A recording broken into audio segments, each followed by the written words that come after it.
আজ পাবনার রূপপুর পারমাণবিক বিদ্যুৎ কেন্দ্রের চুল্লিতে আনুষ্ঠানিকভাবে শুরু হচ্ছে পারমাণবিক জ্বালানি বা ইউরেনিয়ামের ব্যবহার।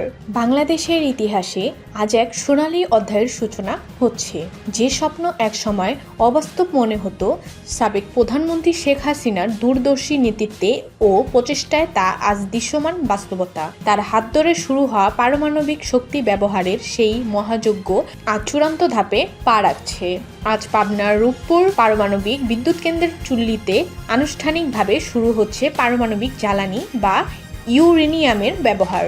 এই ঐতিহাসিক মুহূর্তের শুভ উদ্বোধন করবেন মাননীয় প্রধানমন্ত্রী তারেক রহমান। এর মাধ্যমে বিশ্বের 33তম দেশ হিসাবে নিউক্লিয়ার এলিট ক্লাব এর সগৌরবে নাম লেখালো বাংলাদেশ। প্রযুক্তিগতভাবে এটি একটি বিস্ময়কর অর্জন। চুল্লি পাত্রে ইউরেনিয়াম জ্বালানি স্থাপনের ফলে উৎপন্ন হবে প্রচণ্ড তাপ, যা থেকে বাষ্প তৈরি হয়ে ঘোরাবে বিশাল টারবাইন, আর তা থেকেই উৎপাদিত হবে কাঙ্ক্ষিত বিদ্যুৎ। বিজ্ঞান ও প্রযুক্তি মন্ত্রণালয়ের তথ্যমতে আগামী আগস্ট মাসেই জাতীয় গ্রিডে যোগ হতে পারে প্রায় 300 মেগাওয়াট বিদ্যুৎ। সাবেক প্রধানমন্ত্রীর নেওয়া এই সাহসী পদক্ষেপ আজ বর্তমান সরকারের হাত ধরে পূর্ণতা পাচ্ছে। এটি কেবল একটি বিদ্যুৎ কেন্দ্রে নয়, এটি বাংলাদেশের জ্বালানি নিরাপত্তা ও স্বনির্ভরতার এক শক্তিশালী স্তম্ভ।